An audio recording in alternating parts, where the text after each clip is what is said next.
Welcome to episode 1 of the RSS build. In today's episode, we're doing exhaust. This project is completely based off of the 1953 D-Type Jaguar.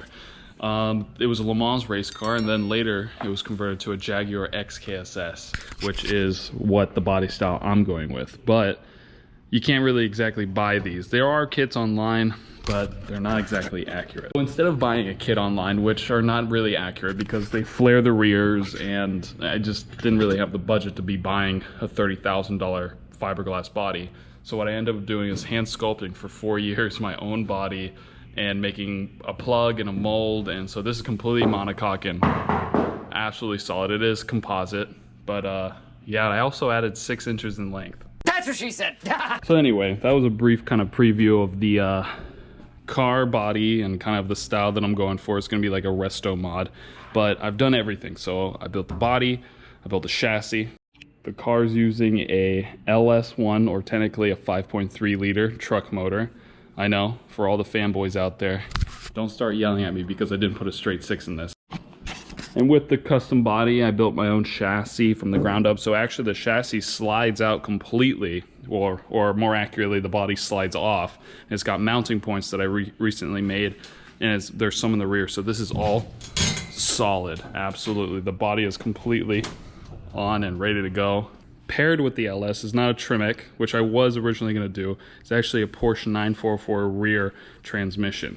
So you might be able to see kind of that guy in there. So there's a lot of kits online that, you know, allow you to LS swap a Porsche 944. So using that kind of idea, I took that transmission because it was kind of the cheapest option and bolted it up with a QuickTime bell housing. Anyway, so today we are working on the stainless steel exhaust system. I got these stainless steel headers from a local shop, and my goal today is to build a system that curves out more accurately. If we go over here, kind of a sketch, it curls out and it'll go straight down. I might have to go this way and down because I do have a chassis that comes through here and across here, but then ultimately it'll come out and be a bomber. Got 3-inch stainless steel. I've never really welded with stainless steel. I'm not very good at it. I did do these 90s right here. They're not really pretty. I know I have to purge these. It's probably the best way to do them, but this whole car has been new to me. So all right, enough talking. Let's go ahead and just start cutting.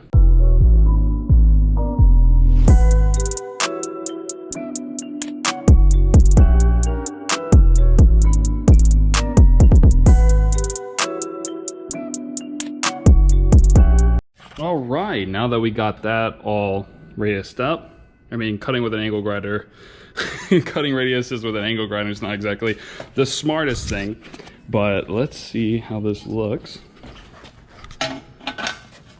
Whoo, boy, that looks nice. Just right out the hood. Let's just go straight out the hood.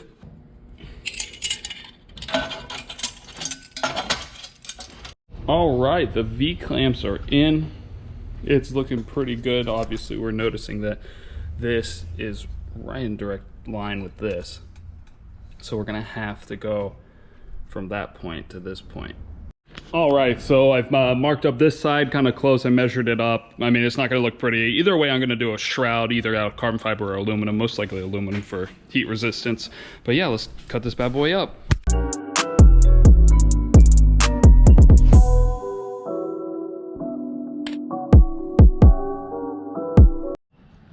Oh, okay. Well, now that we've got this all cut out, we can see the glaring issue on my steering shaft, the rose joint, or whatever you want to call it. I think in England they call them rose joints. But anyway, the bolt it's definitely going to be in the way. I'm not even going to cut this. I'm not going to edit it. We're going to, in time, live action, disappointment.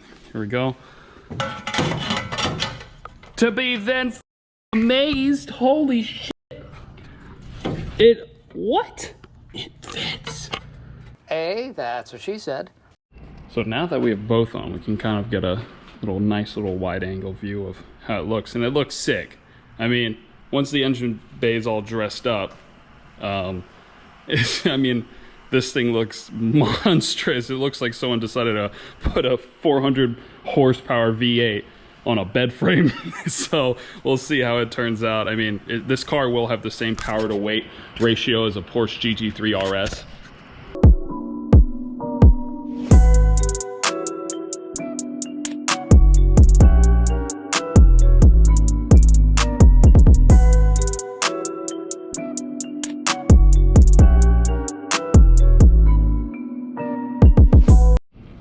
All right, well, it's been a few days, but we're back at it. Ended up getting a little sick, so I didn't spend much time working on it, but now we're back to the exhaust. This is all welded up, and now we're going to continue our thing. We've measured a hole. When I say we, I mean me. 3 inches above from the line. And then, yeah.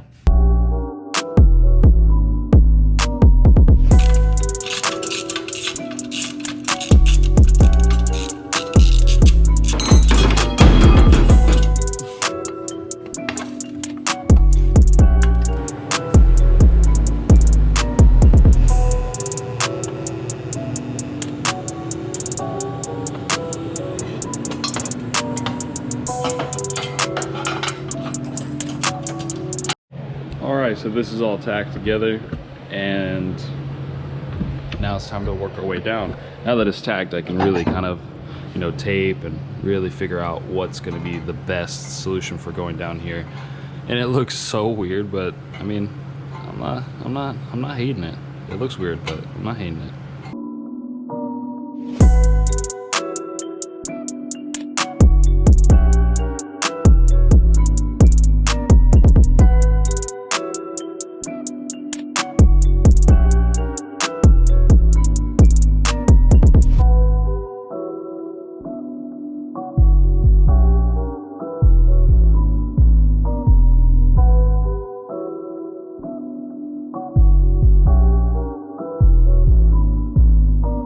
So, all right, we got this length now going down. So all we need to do is take this 90 and kind of feed it up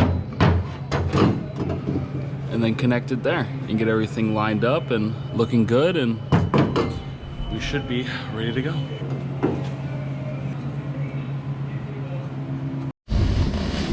All right, so here we go. Here's the system wrapping around, going down and out. It's currently looking like a tractor. But I'm liking it. I'm really liking it. We gotta now weld this all up, and then we gotta move on to the next side.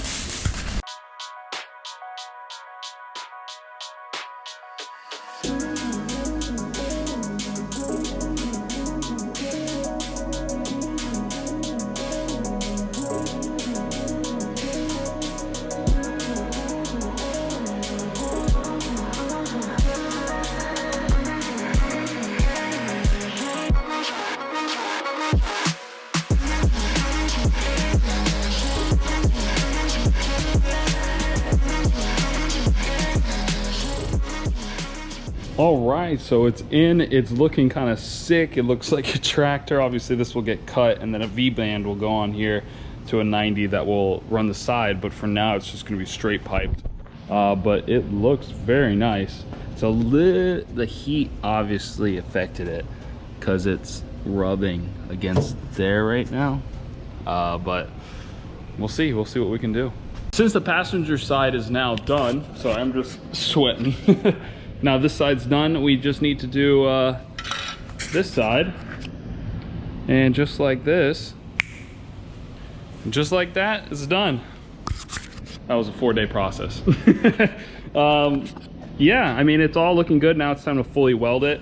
I have to be kind of very careful with how I weld it because I don't want it to heat up and then pull in certain directions. We want it to try to stay very true to the shape that it has right now.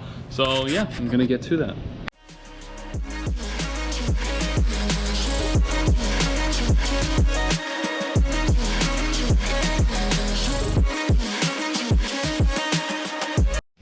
All right, so there we go. Right side's done, it's welded up. Left side's done, welded up. Obviously, we still have more to do, but for testing everything, we're just gonna leave it opened up and sounding way too loud. But the next thing I need to do before I can move on to the next thing is we gotta put an O2 bun, or the sensor thing, this thing right here. We gotta put this on, and I've decided to put it on the inside right here. So let's do that.